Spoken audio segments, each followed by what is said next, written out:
Right, we recorded. We on? Alright, yeah, it's been recording the whole time, so all this shit is on there. Oh, scene. Okay, cool. Boom. All right. So, very first episode of the Sunday Segue with me, Kinny Killa, and the bad man Sugs. You Hello. saying, Sugs? I'm good. I'm blessed. You're blessed. You're there in the building. Uh-huh. Right. Just letting people know this is our first episode, so there's gonna be more to come. And we're not professionals, so No, just never been. don't. Whatever's the Yeah. furthest from professionals, that's us. So straight from the line from Booker T, don't hate the player, hate the game, innit? Just as simple as that. Can you dig it? So, how you been, Shugs? I haven't seen you for a hot minute. I'm good, man. Had a little trip to Benidorm. Got some, well, not some sun, got some wind, and that was about it. Managed to put my Spanish into action. I had to go to the hospital. What Spanish? You got that Espanol book from the languages department? Nah. I did my time in it. I did a year. In Dominican Republic. So I picked up some ghetto Spanish. It's like the Spanish version of like Jamaican English. So it's just mash up. But yeah, my friends are a bit crazy, and they got there's no limits. That's the thing with these guys. There's no limits, and we've been drinking some beers out of like plastic cups for like 3 days, and then the only time the guy had a glass in his hand, he threw it, hit another guy in the head, busted his head open. It was like a Ric Flair moment. He was cut, So a little trip to the hospital, some like 8 stitches, and then just back on the beer. Sound like gang warfare out here, man. Jeez. But that was it, man. That was it. And then a 10-hour delay on the way home. That's what happens when you go on them cheap flights, Ryanair. You know that, innit? Exactly. The thing is, you got to do what's best for you. And if it means you've got to go for the cheapest flight and you get there fine, you got to do what you're doing, innit? Well, exactly. I'd rather be 10 hours on the way home than 10 hours on the way there. Standard. But I mean, for me, I just been just jamming, man. Weekend, got some extra days, started a new job and all that, pretending to be a businessman. Pretending, yeah. Yeah, you know what it is. So yeah, just spending time with the wifey and and the youth, and just enjoying it really. Gonna go take the youth to a little park tomorrow, just past Western. So yeah, it's cold, really, but it's cold. I know.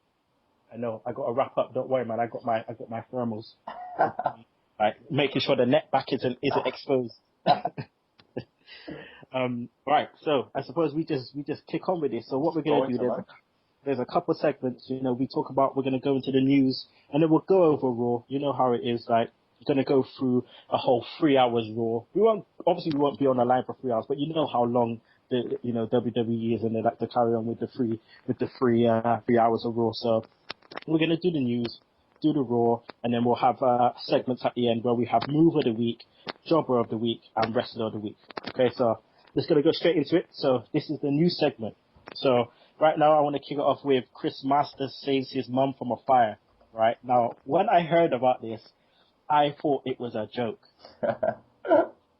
I thought it was like some kind of angle or something to get back into the E, but obviously it wasn't. What do you know about it, Shugs? Well, I heard like online on different few podcasts, but then the thing that gets me is like the guy like ripped up a tree. Why is he ripping up a tree to bust down the window or the door? Why isn't he just pulling off the door? Because this guy is big. Look how hench he is. He's a big guy. Just kick the door down. Because your mum's in there. Yeah. Your mum's in. You ain't got time to pick up no tree. No, he ripped the tree out of the ground like. I don't know, man. But to be honest, you got to do what you got to do for your mums. Exactly, I'm a mummy's boy, so boy, I'll dash myself through that window. I rate him for what he did, but Yeah. And it's always TMZ, like TMZ. These guys, they must have someone hidden somewhere, like everywhere. These guys managed to pick this up so quick.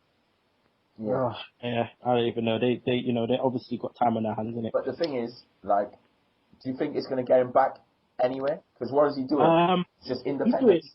He's doing indies. They're talking about TNA, but what's TNA going to do? They're going to, sorry, I'm not going to really mention TNA much on this podcast because instead of total non-stop action, I call them total non-stop asswipes. So we're just going to can they keep it on a low with TNA? But the total non-stop asswipe one may pick him up for like 3 months and say, oh, this is the guy that saved his mum, and then it just kind of fizzles out.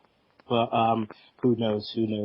I'm going to go on to the next one. El Generico's new ring name. He has a new ring name. It's called Sami Zayn. For all of you that don't know, El Generico's real name is Rene Senbai, and they decided to give him a name called Sami Zayn, which kind of pulls into Vince McMahon loving to use, first name and last name with the same, letter. Like I don't know how it's like Stan Lee. Stan Lee was doing this like 40 years ago. That's why we got Peter Parker and all these idiots. Bruce Banner. You know what I mean? But Vince McMahon is 2013. Get a grip. You know what I mean? Like, do you reckon they should have kept the gimmick?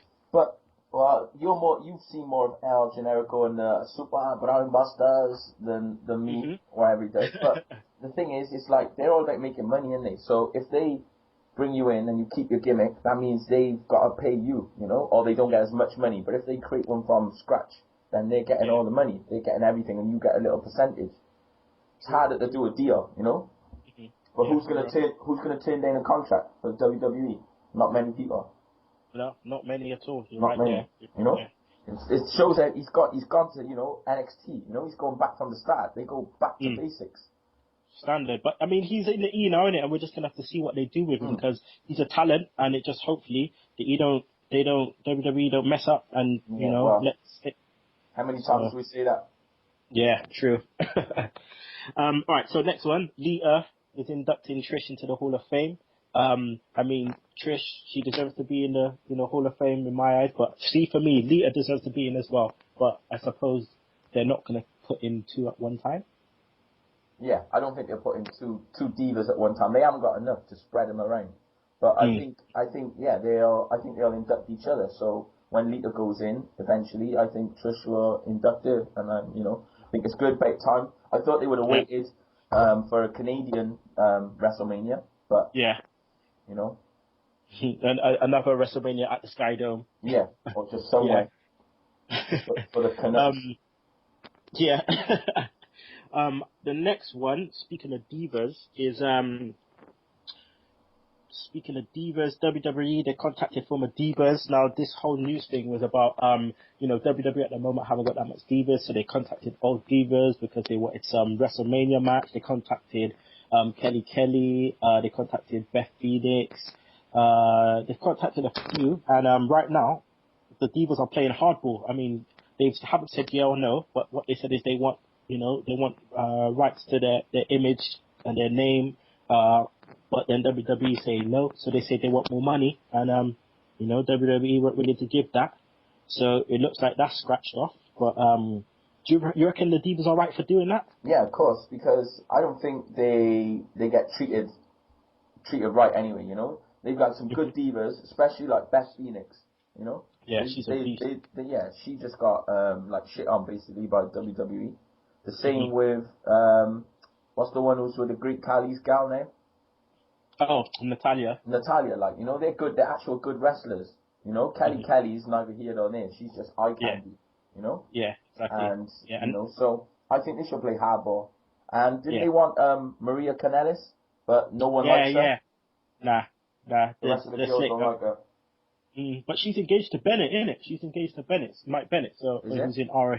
Yeah, so if he's apparently meant to be having some kind of tryouts soon, and if he ends up in WWE, rest assured she'll be following in his footsteps, which means we'll see Maria again. So yeah. All right, next one. WWE doctors, right, say Kofi Kingston injures people. Now, when I read this, I couldn't believe it when I first seen it, but WWE doctor Chris Amen says Kofi Kingston, his moves, Trouble in Paradise. Trouble in Paradise. Most people come into the trainer's room injured from that, really, and there used to be a little running joke in the backstage on and around saying that Kofi Kingston was the guy that hurts people, basically. So I don't know how he feels about that, but I can imagine after seeing, Mrs. Shiner. But that was the one. That's the one I remember. When you read that, that's what comes to mind. That Trouble in Paradise, because he almost killed Miz. took his head clean off. That's straight A&E. And it's like, it's a hard move to take as well, I think, because with a brogue kick, it comes in and you can like let your legs go and fall back. But with like the Trouble in Paradise, there's nowhere to really bump, you know? How are you supposed to take a Trouble in Paradise? Exactly. You just got to take it in the Yeah, you put your hands up, like most of them put their hands up, but it's difficult. Yeah, you put your hands up and you still end up with bus eye. Mm-hmm. Alright, so next, Booker T turning heel. They're saying that after Mania, you know, Booker T maybe turning heel. We've seen kind of bits of it recently of him, you know, always banging on my man Teddy. Straight up tag team match. Straight up tag team match. Oh, mate. You know what I'm saying, player? Yeah, I think it seems like they're doing like a slow burn, you know, with the heel turn. So I think if they do it gradually, but obviously it looks like it's not enough time to turn him before Mania, which would have been bad. But I think after, it'd be a good idea. It's something different, you know. Mm-hmm. There's not enough heels. You know, Vicky Guerrero goes from heel to face depending on who she's speaking to. Yeah, I know what you mean. Which is no good. It's no good because it's like, you know, it's neither here or there. Yeah, she's a tweener manager, like, you know, which is no good. We got loads of tweeners at the moment, man. Jeez. Yeah. Speaking of Mania, they're thinking of doing big Mania entrances for Del Rio. As you see, we haven't seen the car, you know, his luxury cars, them rentals. We haven't seen them out on the road recently. So they're talking about doing some big entrance for the car and stuff for him. You know. I've been hearing. Yeah, well, we got one of the other ones, but I think like P Diddy's gonna he's gonna play someone in, or he's gonna play before the Cena Rock fight, I think. Yeah. Coming home track, isn't it? Yeah. The one they're using to do WrestleMania. P Diddy can't sing, man. He just needs to just stop it now. I know. He just needs to stop it. Like, jeez, man. What's this Diddy dirty money, man? Where's it gone? Exactly. Come on, player, man. Who was last year? What's that big guy? Flo Rida? Oh, don't even get me started. Machine Gun Kelly? Oh my god. don't even get me started. Right. Next on the news, Ric Flair had a health scare before Raw. He was meant to, you know, we'll be talking about the Q&A segment with The Rock and Cena later, but apparently Flair was meant to be involved in that, but back here a couple of months ago, he had a date in Japan, went to Japan, come back, because he had something wrong with his leg, blood clot in his leg, and he didn't get it sorted out, like a fool, and now it's played up again, and it stopped him from coming on Raw. So, WWE weren't taking no chances, you know, after the whole Lawler fling, so they just, you know, gave him a test, he failed it, he has to go hospital, so, that should have been sorted out, shouldn't it? But the thing is, he like got on a plane from Japan with blood clots in his leg. The guy's crazy, like.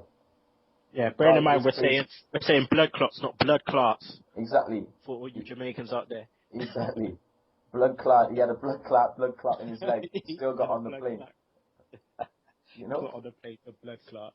What is wrong with people? It's just like he's got no real regards for his health. He's like 100 years old, man. Take care of yourself, bro. Yeah, exactly. But that's not how he lives his life, is it? You know? Yeah, he's standing up profiling till him dead. Exactly. Next, John Laurinaitis. I'll just do this quick. John Laurinaitis returned on SmackDown yesterday. Yeah, filler. All filler, no killer. Yeah, exactly. I like that. All filler, no killer. We're going to use that from now on, people. So we're going to copyright that so no one try to take that, you hear? All filler, no killer. All right, next one. Boy, this is the most funniest thing. Right, it's not funny, but it's funny, right? You know what's coming up. You know what's coming up, right? X-Pac, Sean Waltman, 123 Kid, 6-Pac. The guy rips himself a new one, and when I say rips himself a new one, he decides to do a Bronco Buster in Jerry Lynn's farewell match. The guy moves, he tears his ass open. No! How does that happen? You tear your ass open. I told the missus about this, and she didn't want to talk about it anymore. Because when you say you tear the ass open, no, dude, what was you doing? It's just like, but he said that like he didn't notice. How can you not notice when your ass has been torn open? He said, like, he went to the bathroom and then noticed there's a pool of blood in his singlet. And that's how he knew. You just freak out. Wouldn't you just freak out? Yeah. I'd probably pass out. Never mind freak out.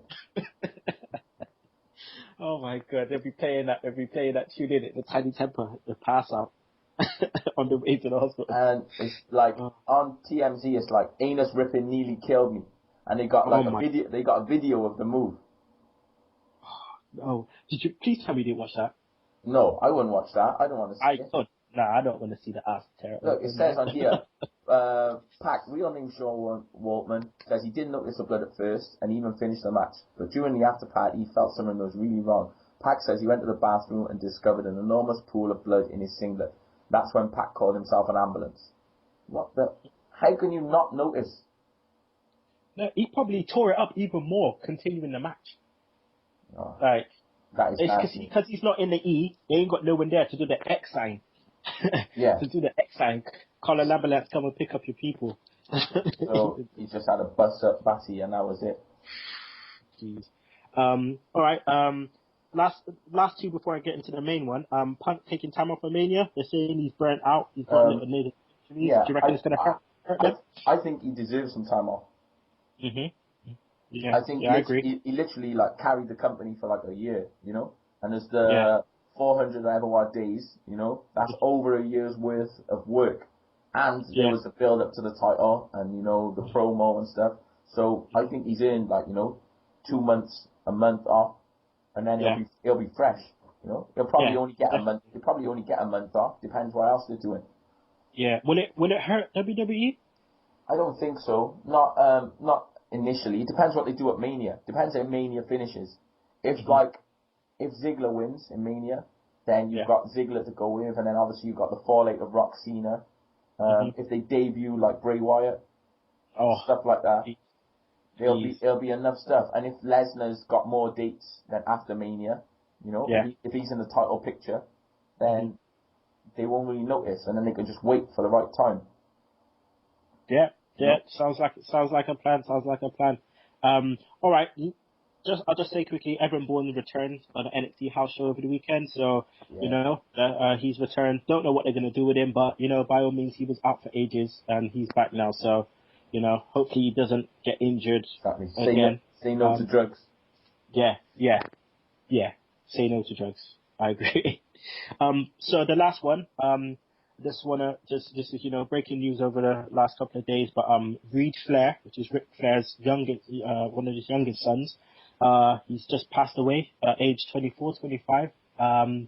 You know, we wanna say, you know, condolences to the Flair family. You know, it's a sad thing to die at such a young age. You know, he was coming up in the game, doing his dad proud. You know, he was out in Japan.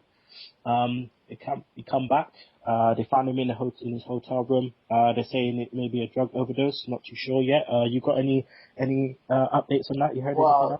Nah, not really. It's only when I read it, you know, on just like the wrestling news that he died, like, you know, when he was 25. Like, when I first read it, I had to double check, you know, I thought it was like Ric Flair, and then it's just like you double check. But, you know, 25, that's like no age really, you know? Nah, man. That's gonna hurt Flair, man. It's another wrestler, like, gone, like, you know? Someone gone before their time. That's gonna hurt Flair, man. That I just hope this, you know, he's okay. And, just condolences to the, you know, to the, Flair family, and, rest in peace, man. Right, so, that's the news done. We're gonna go into Raw now, son. We're gonna go into Raw now, and, we're just gonna start off, in segments. So, segment 1, the Punk promo. So, segment 1, Punk comes out, you know, cuts a promo on Taker, says, he finished on 20-0, and he should have ended there, riding off into the sunset, with Triple H and Shawn Michaels, stating that, Taker's streak will rest in peace. The lights go out, you know, the gong hits, Taker appears, attacks Punk, drops the urn, Heyman picks it up, runs like a bitch to the back. He went, my guy was moving. He was moving. He was like Speedy Gonzalez out there, bro. He hit the bricks, man. And Punk retreats, trolling Taker. as he signals, as Taker signals that it's going to be the end of Punk doing his, going to slit your throat kind of thing. What would people do, yeah, if you seen a you coming up to you doing that, the Taker slit your throat? Exactly. Jeez, it's an old school move though, He just basically he does what he wants. He does what he wants. What do you think of this? What do you think of this angle and the promos leading up to Mania for this match? I think that as bad as it sounds, that the death of Paul Bearer, the Paul Bearer, like the real person, the character Paul Moody, is it? William Moody, I think. Yeah. Will Moody, yeah. It's made the angle. It's made it more interesting. And it's just shows how good really CM Punk is, that he can take anything and go with it, Yeah, and no matter how bad it is or good it is. His promos are always on the edge of of the shoot and kayfabe. Yeah. They're always on the edge because the thing about Michaels, Triple H, and Undertaker was the truth. It's probably how he really feels, But then he worked into the angle to make it seem like part of the angle when it's the truth, See, that's why he's so talented, because you can never quite tell whether they've said, okay, this is what we wanted to talk about, just run with it, and he just goes off on one, Yeah, definitely. I was probably looking forward to anyway, but the build was they were behind, when we were waiting and it was when's the Undertaker coming back, and he didn't, and then it's it was 5 weeks, it's 4 weeks, and then he came back, but I think they turned it into an interesting angle now. Yeah, because it started off kind of dry, because they just doing little touts coming out here and there, and they just kind of ruined it, and then letting them know that he was at a live event, and it was just a bit horrible, and then now it's kind of starting to pick up, I didn't think Heyman was going to be around, and then all of a sudden he comes out holding an urn. I was like, okay, shit just got real now. Heyman's out here holding up this urn. He's going to be involved some way. So I mean, Heyman, he's a class act, man. He knows what he's doing, Definitely. So for him to be out there only makes it, that much better. Taker finishes the promo, saying, I'm gonna slip your foot, basically. It's all over for you. Punk signaling to Taker. You go to a break. As they go to a break, they're saying Fandango is coming out next. He's gonna debut. So Fandango's music hits. He hits the stage. He has the stage set up, with the little stream. Yeah, streamers. Stream sound and stuff. The little streamers and stuff. And he comes out with his dancer.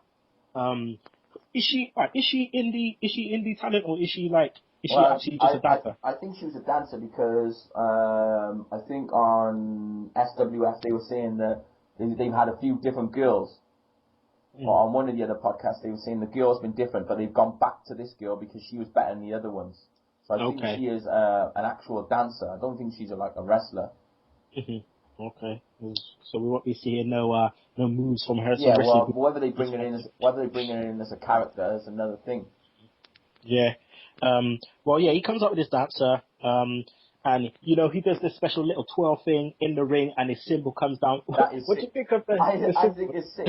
I like Fandango. I reckon he's good. I reckon whatever it's like they said. I think it was Chris Jericho or somebody like that, and he was saying you think of the worst character ever, and you make it work in his book.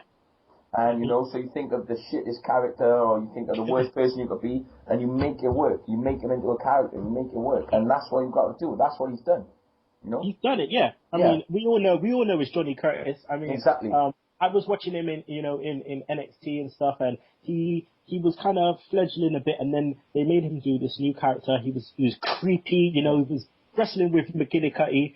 Creepy, but it was funny, and it was good to watch. And now, obviously they kind of molded it into this, and I like it. I like the little symbol, the little stance. Say my name. Give me your best Fandango impression. Okay, let me guess. Let me get ready. Okay, it's Fandango. That is bad. I'm gonna try it out. Right. I'm gonna try it now. Fandango. That's not bad. I still don't think yours was better. I still don't think yours give us a match. Yeah. So okay, so the symbol, the pyro symbol comes up. Right. So as he starts to say his name, Jericho comes out, attacks Fandango. Fandango retreats, looking pissed. As Ziggler music hits, because Ziggler's Jericho's opponent for tonight. So Jericho and Ziggler, they do have good matches, don't they? Yeah, definitely. Well, Jericho can have a good match with anyone, and it's like Ziggler as well when he was like wrestling a broomstick, at house shows. Yeah. No, that's how good he is. Yeah, yeah. So as the match goes on, the match goes on for a good while. Several near falls and stuff. The match finishes with Ziggler going for the sleeper. Jericho holds onto the ropes and then he catches Ziggy in the walls, and Ziggler taps out. Oh mate, So it looked horrible as well. The walls looked horrible when he had like the knee on the head. Yeah, on the head. That's when he locks it in, not when he just looks like a Boston crab. When he gets that knee on the head. That's a straight lion tamer. Yeah, definitely. Lion tamer. So what do you reckon? Because Ziggler, he was on a massive losing streak. Then he was on a 5-match winning streak, and then he's lost again. What's going on? I still don't think they know what they're doing with him. I don't think they've got any decision made. He's got the money in the bank, and he's just, it's just gone to waste. Do they trust him? I don't think they do. No. I don't think they've got enough faith in him. But he's not young either. He's not a young guy. No. In terms of like television time and being on WWE, but he's not a young guy. He's 32? He's around same age as Sheamus, isn't he? Yeah, exactly. Yeah. All right. So the match, it was a really good match. The match was 9 minutes long. In TV time, including breaks and stuff, was probably like a good 20 minutes. Yeah. But the match was all right. Big E, after the match, Big E comes in, delivers the big ending.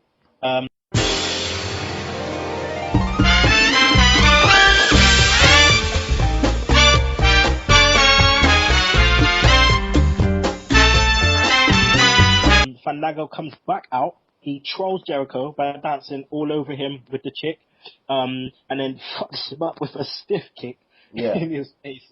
And then does a top rope leg drop. I like the leg drop. You like it, yeah? Yeah, I like the leg drop. I think it's good. Mm-hmm.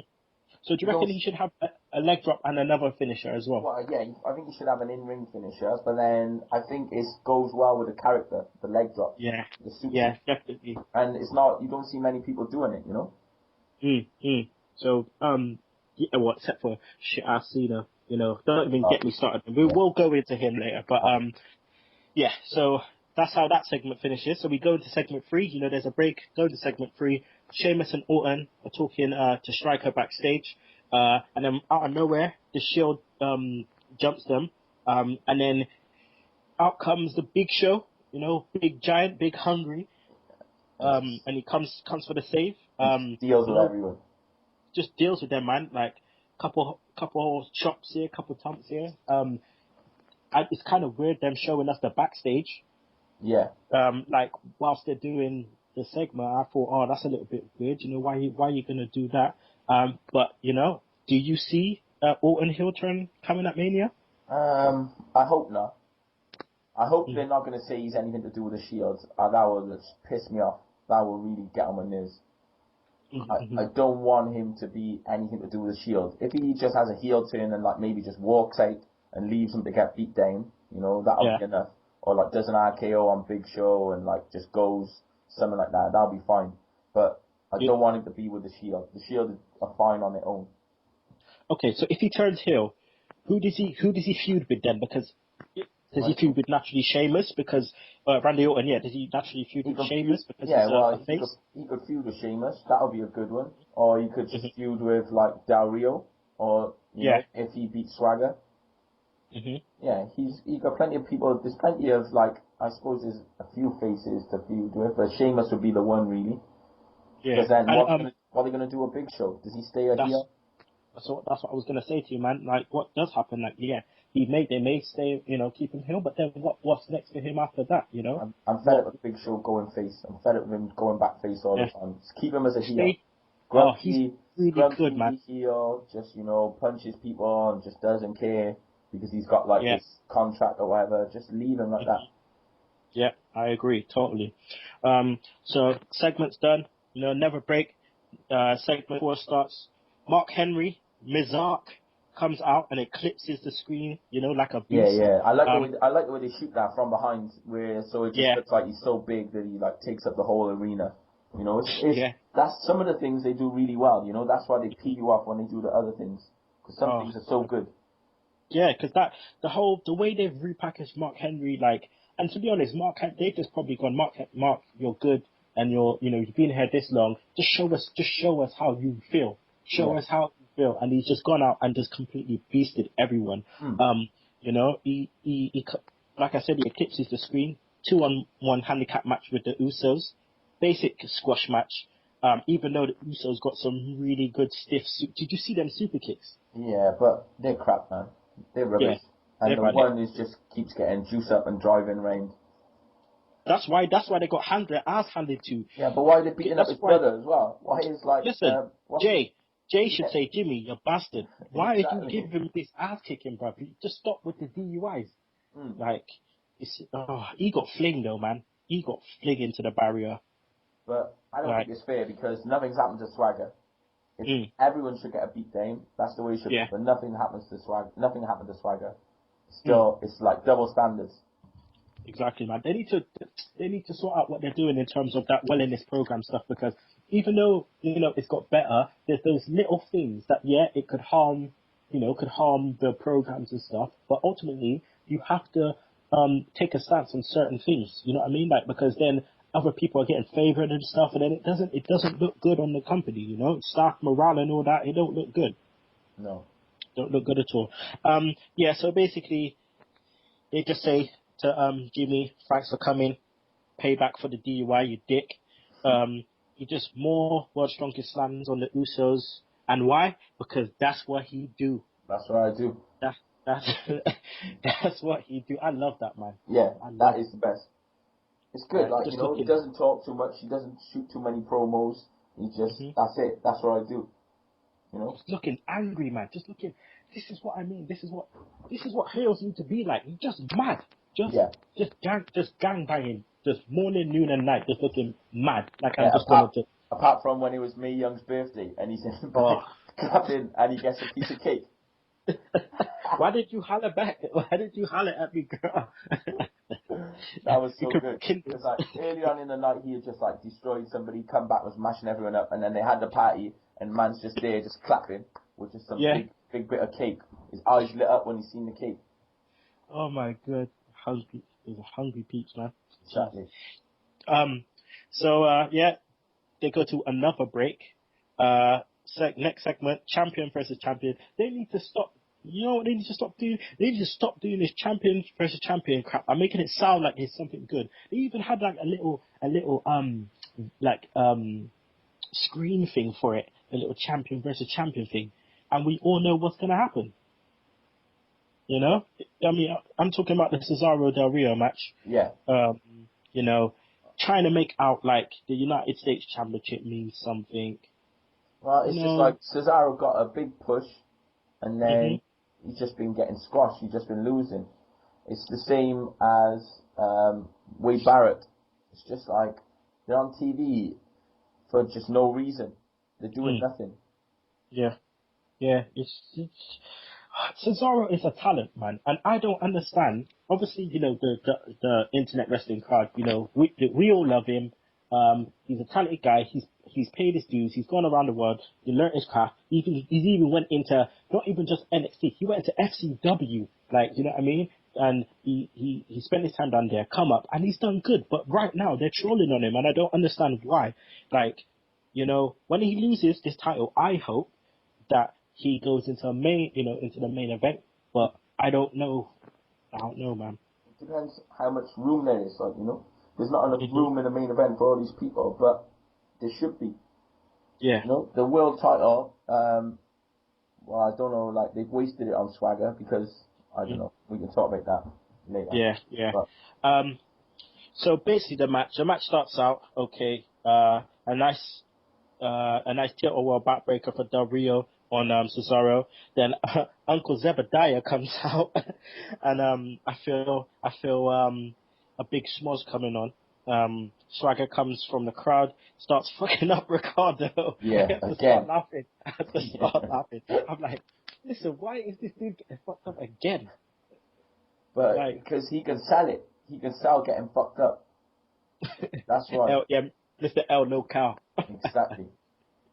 He's a bad man. Oh, yeah. So Ricardo gets fucked up again. Basically, he just deals with his ankle again. Then Del Rio goes after Swagger, which leads to Cesaro winning by count out. Yeah. So in some way, they're protecting Cesaro at that point.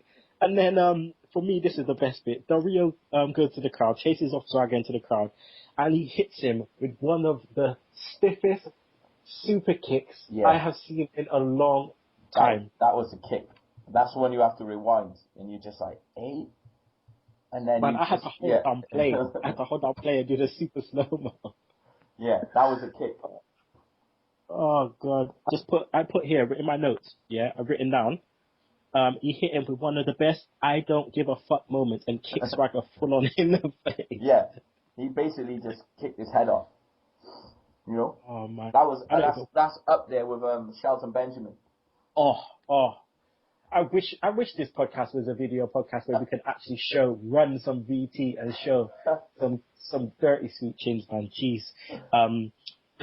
But yeah, so he just, kicks Swagger full on in the face. Del Rio returns to the ring, and then he just fucks up Cesaro. Yeah. Right. Good. Cross arm breaker. What? Come on, man. Like, Cesaro, he wins, they protect him, but then they say, okay, we protected you enough, now we're going to let the champ kick your ass. I don't know what they're doing, man. What they doing to him? I don't think they know. That's the problem. They don't know. Yeah, I mean, I could see him in some good feuds, like, with certain people, but hopefully after Mania, when they do the new season, something happens. Well, we'll have to wait and see. So that finishes another break. Next segment, backstage. Oh, sorry, not backstage. Next segment is Team Hell No versus Primetime Players. Nothing special. No. I fast forwarded this, Where was Pancake Patterson? Oh my god. What was that all about? That was the best thing ever. Why did they call it Pancake? Because I flattened for Oh my god. They call me Pancake because I flatten fools. That's what I do. I flatten fools. Again, with the same. He is the best. Pancake. Yeah. He is good. Yeah, he is good. He can talk good. He can wrestle good. He's the most improved out of both of them. Yeah, because Mr. Nose Days Off is wet. He should have all day. He should have all days off. Take the whole year off. Just don't come back. Don't come back, man. Yeah. Like, and why the hell are you still coming at throw, bruv? Mate. Like, we all know it's a wig. They just place that on your head when you come out. Pancake Patterson come down with like a wash rag as well in his pocket. And he's like in his janitor's outfit. Oh man, it was so good. With the overalls. Yeah. It was so good. It was so wrong, but it was so good. Yeah. With my nephew.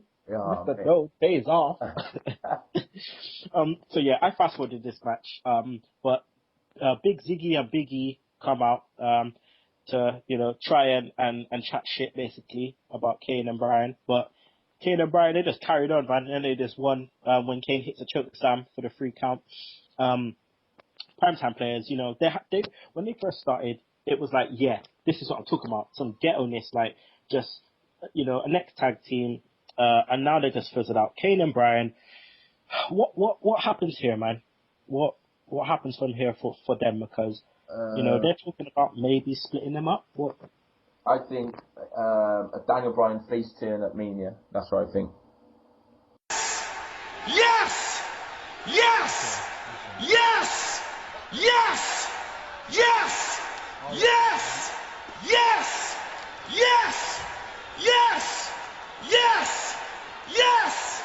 Yes! Mm-hmm. But then they're both faces at the moment, so maybe Ziggler wins and then Bryan goes after the world title. But I think the AJ angle, they're going to bring him back in. So I don't know really. Mm. So that segment finishes. They go to break. They say Triple H is coming out. So Triple H comes out minus the piss stain on his jeans.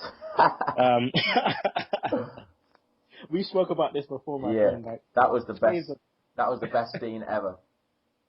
Man, pissed his pants at the sight of Brock Lesnar, man. If you piss your pants at the sight of him, what's gonna happen at Mania, man? Jeez. He's gonna win, mate. That's what's gonna happen at Mania. He's going over. He's gonna win. So that means he's definitely going over. Lesnar has lost to Cena, and then he Triple H. Yeah. And then he's gonna lose to Triple H this time. Mm-hmm. And that's his 3 matches so far. Yeah. So he signed again apparently, so he'll be there. He'll be at SummerSlam probably again. I'm hearing that they're planning a Rock for next Mania. You know what? It's been 10 years since that last one at SummerSlam when Rock got messed up by Brock Lesnar when Brock won his first title. Yeah. So I wouldn't be. I would prefer to see Rock versus Brock than Triple H versus Brock, man. Triple H. Like, and as far as like thrice in a lifetime, I don't want to see that. We will get into that. We will get into that. Okay. Oh, yeah, you know already, man. You know. So yeah, Triple H comes out minus the piss stains. He chats some shit basically for a couple of minutes, which was weird because it was just like it wasn't long, and this guy takes long. Keep it long.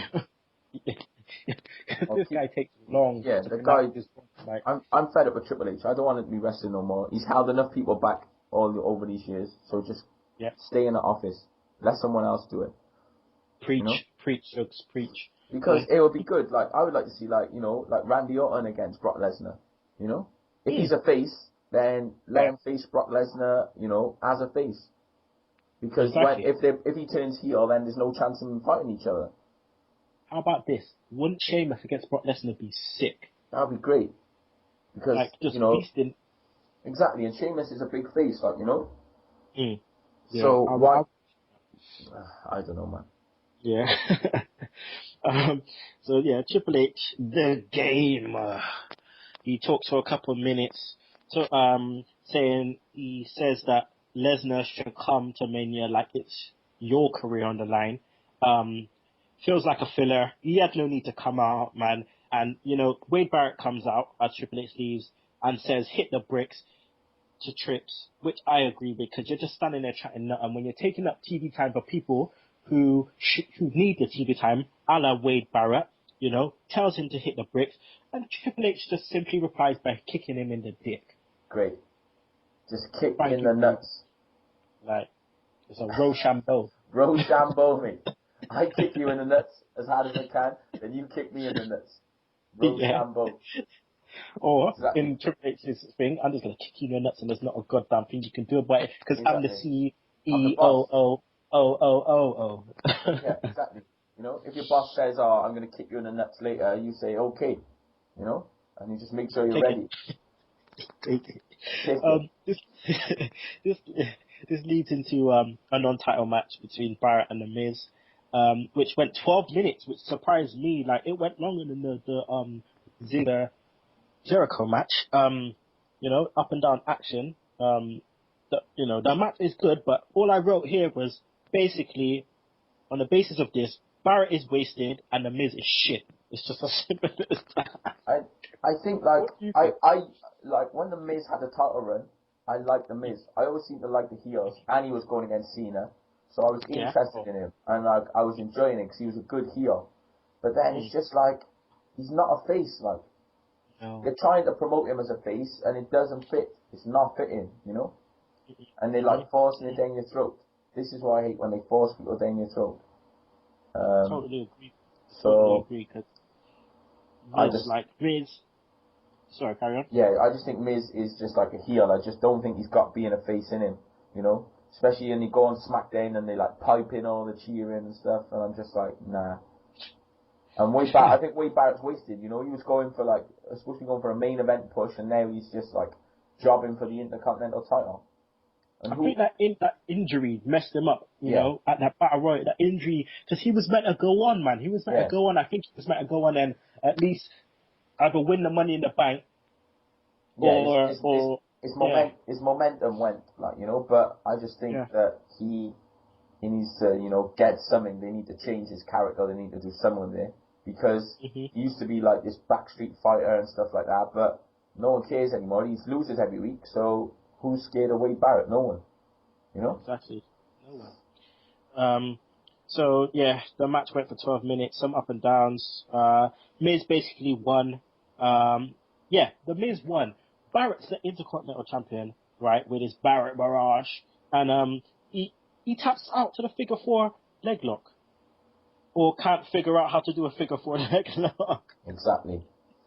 But, like, what do you think of the leg lock thing? I just think whatever they were doing with him and Flair didn't work. So why is he still doing the leg lock? What next minute they're gonna make him come out in Mania with a robe and a blonde wig? Well, exactly. If he does that, just turn it off. Just turn your TV off. Yeah. By the way, I'm not promoting streaming, or maybe I am, but you streaming that, son? Nah, man. I got work. No. I got work. Oh. I just have to wait till the next day. So hashtag no spoilers for Monday till I get home. All right. Hey, listen, I can't spoil it anymore because I'm not going to be at work, innit? So. Exactly. Yeah, but you can text me and be like, mate, did you see what happened? No, I won't do that. I won't do that. I promise. My good mate Rooster texted me the day, and he was like, "Did you see Jericho last night after they did the Jericho? You know, when he came back last time? Yeah. That was the worst. That was the worst spoiler so far. I was pissed. Yeah, I won't do that to you, my friend. Don't worry. Okay, I won't do that. good. I know I have before, alright, but I swear down, I won't do it again. Okay, alright. So that finishes. We go into the next segment, which is AJ and Daniel Bryan talking with Caitlyn. So basically, Daniel Bryan and Kane are kind of cussing each other, saying they haven't got over AJ. And then Caitlyn comes in, telling them basically to just get a pair of balls and just get over it. While AJ's standing there, listening to everything. The best thing about this was when Caitlyn said, the wheels turning, but the hamster's not there. Yeah. But it was when AJ like flipped and then she bust her head into the sink. That was a good spot. It looked real, you know. It looked like she like really did smash her head into it. But I think she's got better. Yeah. Yeah. Sorry, carry on. Even though her hair's mash up, I think she's done better. That like dark with a blonde on top, that's not working. But you know, I think she's got much better. Yeah, definitely. The whole hair thing is like, it's a badly done weave, basically. Like, it's a badly done weave. Your roots is all coming through, like, not like I know about hair or nothing, you know, but the weave's done bad, girl. The weave's done bad, man. You need to come down to Beauty Queens. Come Bristol. Go down Beauty Queens. And get it done properly, you know what I mean? But no, you're totally right. She's got a lot better. They were saying that she slimmed down. I didn't notice that. She was even big. I didn't ever think she was big. She's just like put together, like, you know. She's just there. Yeah. You But know? she's definitely got better. The spears on AJ look sick. Like, what about the spear where she missed the something and hit her head? What was that on? Was that last week or was that this week? I think that was last week. Yeah. Oh, that was in this match. That was the one. That was later. Yeah. That's later on. Yeah, that's later on. But yeah, what do we think of these two, by the way? Because are they gonna get involved with? Is Caitlyn gonna be involved with Daniel Bryan and Kane, and is AJ gonna be involved in this? You know, with Ziggler in the tag team match? I think there's gonna be some like crossing over, you know. Because obviously Ziggler and Big E are fighting against Kane and Bryan, but then I don't think Caitlyn will come in for that. So. Because I've heard reports that they may do some kind of scenario with a winner takes all, if they put the tag titles and the Diva title on the line, and a winner takes all kind of scenario. Like a match type, like a 3-person tag team. Yeah, with the winner taking all the belts, basically. Okay. I don't know if that has carries more clout than just a tag match, and then having AJ and Caitlyn, fighting themselves. But Divas need to be on there, I suppose. Yeah, definitely. But then it's like with the tag titles, they put some prestige back in them, but now they don't really defend them, or they don't seem to be fighting. they don't seem to be like relevant anymore. You know, you forget they're tag team champions because they haven't really been defending them or they haven't really been talking about them. It's only now they just happen to have them. You know. I think that with all the guys down in NXT, there's some chances to pair up some guys. I mean, we've got a couple of guys down there, the British Ambition, which could create a stable, and I reckon it could be a really good stable because we haven't had like a good foreign stable for a while. And like, who's the guy? Adrian Neville. Oh, Adrian Neville, aka Pac from Newcastle. Mate, I thought Adrian Neville was the guy who was singing that. I don't know much, but I know I love you. I thought that's Adrian Neville. That's the only Adrian Neville I'm concerned with. That's the only Adrian Neville I know. That is the one. Big man things.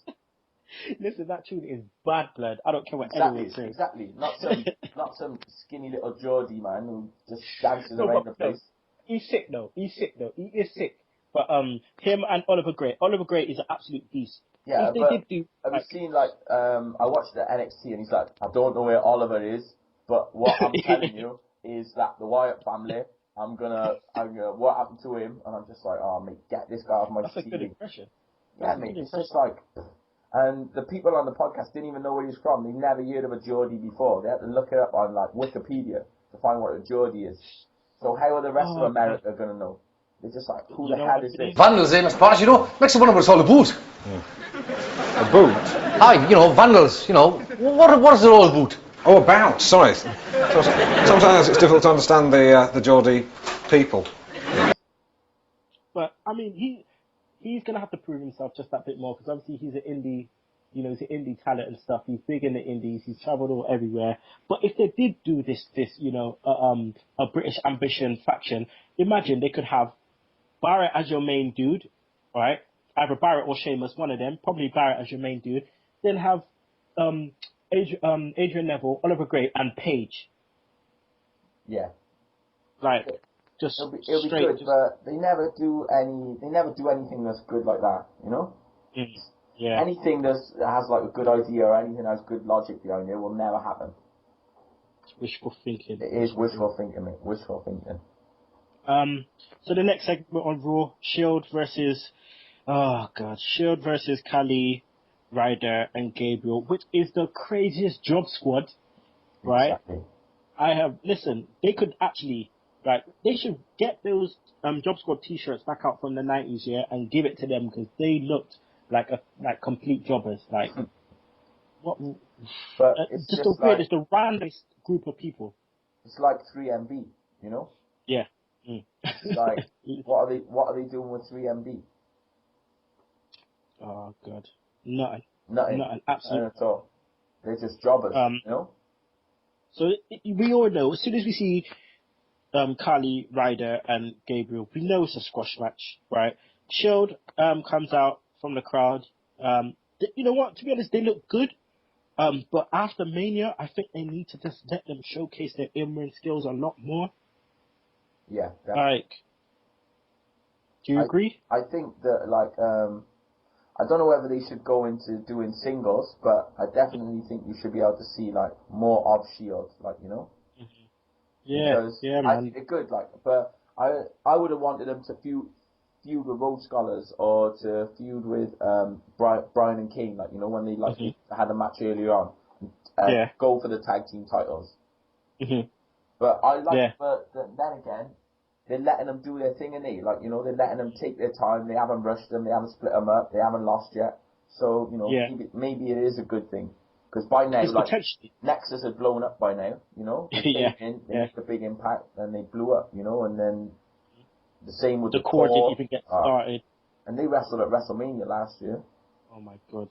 You know? Well, so, I think just let them be, like, just leave them be for the time being, see what happens. Yeah, definitely, without a shadow of a doubt. I just hope Who's your favourite? Who's your favourite? Definitely, what's his name? Ambrose? Yeah, Dean Ambrose. Yeah. Definitely Ambrose. I think they're all doing good. I think they're all doing good. Even even the big Samoan, like, I think he's doing his thing. Like, you know, they keep him to like a few words now and then, and they let the other two do the talking. And like, it's obviously that Ambrose is the leader, you know. And I think that's the best way to go about it. Yeah, I mean, his spears are good, you know. Roman Reigns spears are good. That's you know, he's getting some time. The triple power bomb is good, you know.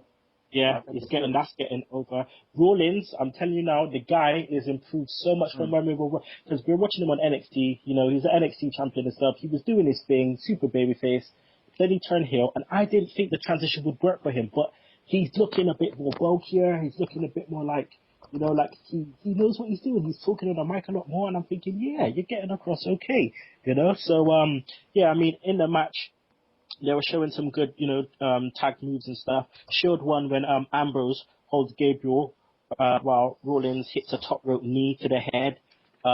Just bust him up, basically. Yeah, and I think Shield, like the way they wrestle is good as well. You know, they cut people off and they always seem to be like outnumbering people, and it's like they got a good style. They've like developed their own individual style, which I think is really good. Yeah, definitely. Kali tries to attack the Shield. How do you attack 3 men when you can't even walk properly? The Punjabi playboy. You know? He just wants to do the match and then just get back to his gals. I can't even walk properly and he's trying to take a 3-man. And then, Sheamus, Orton, Big Show come out, and you know, take out the Shield who run through the crowd. So yeah, like we were talking earlier, what do you reckon happens at Mania now? What do you want to happen with this? What, with Shield? Yeah. Like, I want Shield to go over. I want Shield to win. So however it happens, I don't mind. You know, if they win by like the skin of their teeth, or you know, like they did with the other one, just somebody gets the tag, so they work down someone. Maybe like Orton takes the pin, and then, you know, he gets up and like RKOs everyone, you know, but that's not enough for the heel things. He does that all the time anyway. Okay, He has to do something extra, you know. If Orton RKO Big Show or RKO Sheamus, you wouldn't be like, oh, he's a heel now, you know. Yeah. It's just how does he do it? So I don't know. As long as Shield go over, I'll be happy. Yeah, I totally agree. I completely agree, because Shield, they're one of the big things that's happening in WWE at the moment. They're not rushing them. Although at the beginning, you know, they were kind of, you know, thrown at us a lot, but right now they're doing it right, and hopefully they keep it like that. Now I've heard people talking. Would it mess up the dynamics if they brought in another member later on down the line? If it was somebody else from NXT, or if it was something like that, I don't think so. But if it was somebody from the main roster who was suddenly a member of Shield, then I think it would. Okay. So I think it needs to be someone unknown. Yeah, it needs to be another unknown. Yeah, like they were, you know, making their name, not somebody who's like, oh yeah, I was behind the Shield, or I was, you know, always been in the Shield. I don't think that will work. Okay. So next segment, Jericho comes from Vicky Guerrero's office and speaks. He speaks with Josh Matthews and announces his match with Fandango at Mania. Do you agree with the match? Yeah, I think, like we said earlier, I think Fandango is doing a good job. I think, you know, he's working with his gimmick, he's working with what he's got, you know, and let him. I think he'll go over at Mania as well. I think Jericho, you know, because Jericho will be off with Fozzy again, and I think, you know, I think it'll be good for him. Jericho would take it on the chin as well, man. He's happy to put over someone, especially if he's not going to be there full time. You know, he'll be happy to put him over. And I hope Johnny Curtis, you know, he shakes off the nerves and he does good in the match. You know, Jericho will help him out, definitely. He'll make him look $1 million. And I think, finally, hopefully Johnny Curtis gets a gimmick that works for him, because he's doing it good, man. He's portraying it good, you know, even with the little dancing jig moves. I love the way that, like, he seems like he's like blowing up after he's done the dance, and he's just like and then he does the Fandango bit, but he just looks like he's gone already by the time he gets to the ring. Yeah. But yeah, I think the gimmick's good, like, you know. Yeah. The next segment after that, Road Scholars versus Brodus Clay and Sweet Tea Tensai. I just called it a yawn, man. A yawn piss break. I took a piss, man. I didn't even. Yeah. The thing is, it's like, I love Road Scholars, you know. Cody Rhodes, I loved, you know, like when he had the mask. That was my favorite Cody Rhodes when he had the mask. Yeah. And like Sandow is like probably like one of my favorites in the WWE at the moment. But it's just like they need to do something with him. Like he's so good. Everything he does is so good. But it's just like they've done nothing with him. You know? It's like he's sorry, carry on. When they did the New Age Outlaws, mate, that was so good. When they did their old version. It was so, and you know, they should be in the title picture. You know, they could carry the tag team belts. You know, for a long time as heel champions. I think they will be good. You know. Yeah, definitely, and they might. You know, hopefully they do get it down the line. And I think like Sandow is WWE has done really good with fine-tuning this guy because he was Idol Stevens back in the day on SmackDown, and they kept him in, you know, in FCW for ages. He's had good rivalries with Seth Rollins, had good rivalries with Richard Steamboat, and then he's just fine-tuned his thing, and all of a sudden he comes up with this gimmick looking like a genius, and it's just amazing because it's like he's been doing this gimmick for like 10 years, you know, like he just looks like $1 million, man. He knows what he's doing, and I think what they could do now is just add to his gimmick a little bit, so maybe giving him something else as well. Whether if he had his own segment or just something to give him something. So I know he does a bit on Saturday Morning Slam, but like not many people are going to see that, are they? On Saturday Morning Slam. Yeah. Just imagine if he wins, if they bring King of the Ring back and he wins King of the Ring. Yeah. How sick of a king would he be? But that's the thing, like, you know, they've gone another year now, so they put something else in the place, haven't they? So it's not going to be like this next year of you know, pay-per-views. Yeah. I don't know. I think at the moment he's being wasted, but then you could say that about a lot of people, you know. Yeah, I'm not even sure who wins. I think Road Scholars win somehow by some cheating way. But I definitely say to all you people, look out for Road Scholars in the future. I'm not sure what they're going to do with Cody Rhodes, but Damien Sandow, definitely, man. Big up to Sandow. Keep doing what you're doing, man. The next match was Ryback versus 3MB, or Ryback versus the 3 Megabytes. I just want to go on record saying I hate Ryback. I hate everything about him.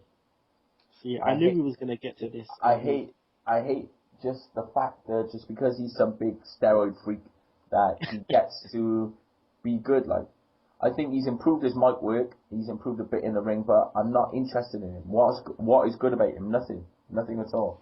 See, I'm still like, I do like him just because he's something different. Bring back Skip Sheffield. That's what I say. Oh, Skip Sheffield. You know what? I prefer him as Ryback.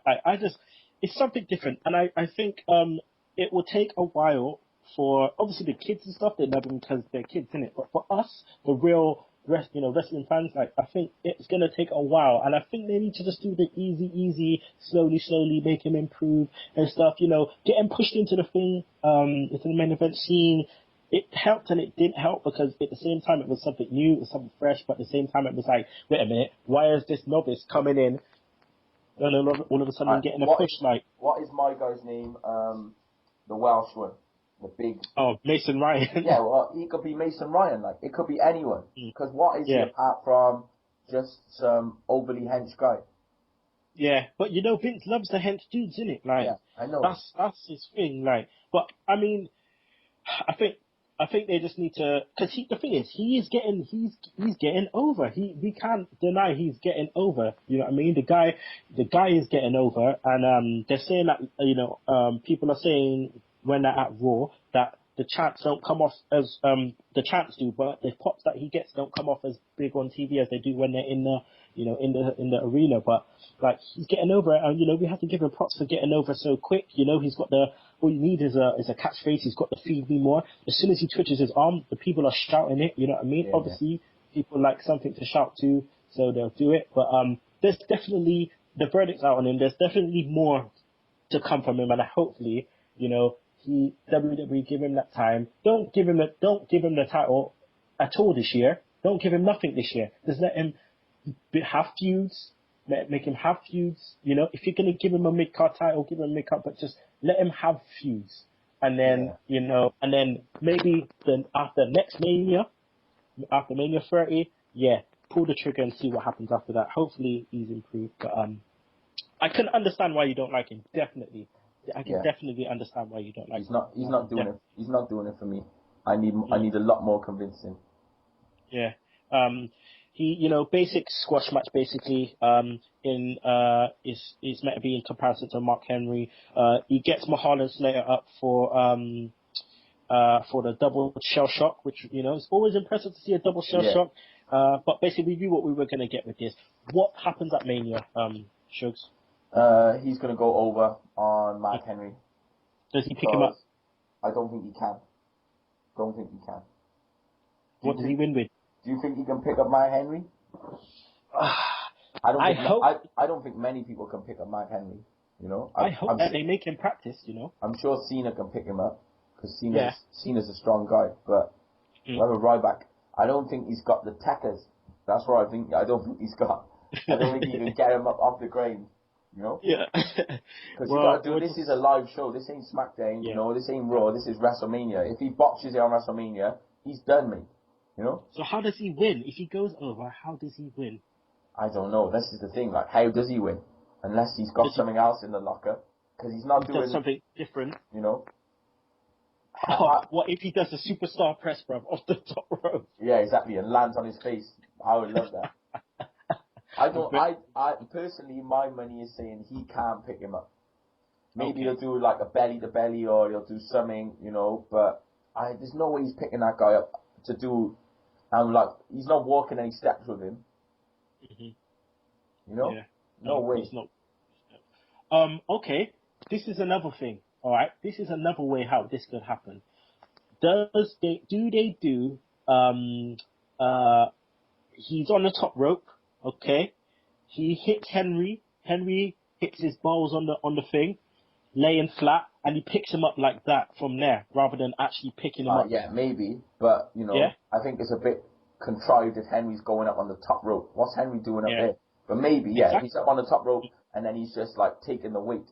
So maybe he can hold him up there, but I don't think he can lift him up off the ground. Do WWE need to help Mark Henry with this, and also help Ryback with this by making sure Mark Henry kind of fucks him up, like whether he puts it through a table or something?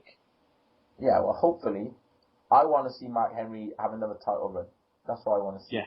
Because from the injuries, I thought he was going to hold it till WrestleMania last time. Yeah. Like, I really hope that it's not just a thin cut as, Ryback just wins. I want Mark Henry to fuck, because I love Mark Henry. He's an absolute beast, and I want him to just fuck up Ryback, and then Ryback wins. And then after Mania, I want him to be mad and just go on a streak where he is just busting up anyone in his sight. Just anyone and everyone. More House of Pain like he did the first time. Oh, yeah, man. On his way. Just busting up Rey Mysterio like he's a twig. Exactly. Just going on like Pancake Patterson. Okay, so then after this we get Caitlyn versus AJ. Man, I'll let you run with this one. Yeah, just Divas match, standard Divas match. I like AJ, but she don't even come in any wrestler attire. She's just coming in some like jean shorts. But the spot to end the match, the spot was great because that spear from Caitlyn, I just thought she killed herself. Yeah, she was going for it, and like how she didn't kill herself, I'll never know. And to win by count out is fair enough, but that spear alone, that did it for me. She took two good spots on this episode of Raw when she got her head banged into the sink and when she done that spear on the outside, So she's trying to make it work. Yeah, I give her props, man. She is trying to make it work, and yeah, man, like you said, man, she took some bumps, bro. Jeez. Okay, so then we come to the final segment, which is the Legends Q&A with The Rock and Cena. So basically, it's a panel of Booker T, Dusty Rhodes, Mick Foley, Bret Hart. I think Flair was meant to be in here. And basically, they're doing a Q&A with The Rock and Cena. I only wrote bullet points because this went on for ages, but Rock comes out first, shakes hands, hugs people, whatever. Cena comes out, kind of a pop, kind of not. The booze, the same old. Basically, Rock tells a story of failing, saying that, He held the title and he come to Mania, got his ass kicked by Austin, decided to come back and yada yada yada. Cena mentions Donovan McNabb. Please tell me why, Shugs. Well, I don't think anyone knew why. Who knew? Like, he's in Philadelphia and everyone's in there and he's like Donovan McNabb and no one knew what he was on about, you know? So, there you go. Yeah, it got to a bit where there was boring chants, man. Definitely. Like, one of the funny bits for me, right, was Hart starts talking and he basically says, "Oh, it was personal. It was personal before. Kind of reminded me like me and Shawn Michaels back in the day. What changed?" Oh, mate. It was like, what changed, man? What changed? I was like, dude, come on, man, stop preaching of what changed. Like, what happened to his hair? Like, you telling me my guy can't afford no Just for Men? The guy's rich, bruv. Exactly. Get a bit of Just for Men. Like, sort yourself out. Take some pride in your appearance. He wants to rock it natural. That's what he wants to do. But his hairline's going back, bruv. He needs to. What's going on with his clothes, man? His clothes look like they're falling off him. No one says nothing, man, because like he had a stroke or whatever, and he was like ill. So people just don't tell him about himself, you know. Get him some nice clothes. They better have like a wardrobe person for WWE. Just give him a jacket. Give him something nice. I mean, the wardrobe person don't know what they're doing, man. Well, like, if you see some of the stuff some of them are wearing nowadays, just go to get Teddy Long suit guy in it. Get a card of Teddy Long for his suit guy. You know? Yeah, look at what Big E's wearing. Look at what Big E is wearing. Exactly. Why? Listen, I don't want to be seeing your tackle. No. Here, there, and everywhere. Just put on some jeans or something, bro. Like, just oh god. So anyway, yeah. Cena says The Rock didn't beat him. He beat himself, saying that basically he tried to be smart like a dick and goes for the people's elbow, flopped it. And yeah, you know, he got a rock bottom. But The Rock says to be the man, you have to beat the man. The Rock says after Mania, he will wake up still WWE champ, while Cena will wake up stuffing his face with fruity pebbles. I had to laugh. They have a standoff. Basically, Cena says, "You can't see me." Tries to go for the AA. Rock reverses it. Rock bottom to end the show, while basically Bret Hart looks disinterested, like something crazy didn't just happen in front of him. But what do you think of the segment, Shugs? And what happens at Mania? I thought it was good. I thought it put more interest back into it because, you know, where they haven't been on, Rock hasn't been on the last two Raws, and then they kept Cena off the one Raw, and then last week was the Pancake Patterson. So I thought it did well to bring in, you know, going into the Go Home show. I think it was good just to bring a bit of interest back into it. Yeah. But I still don't think it's had as good a build up as last year. But hopefully it'll be a better match than last year. I'm surprised you didn't say about Dusty. What do you think about Dusty with his mash-up forehead?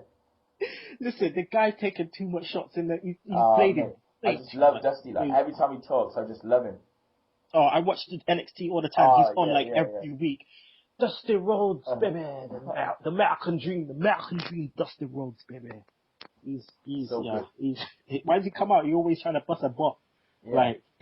And he was coming and he just had like his one arm, like he had like some brock up arm, man. Man's going on like Lakatus just where his please. Just coming down like, and then he's just like, it's like he didn't even know what he was doing on there.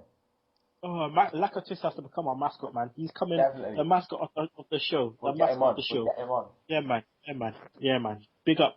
Shout out to Lakatus. Big man. One love. One love. So who goes over?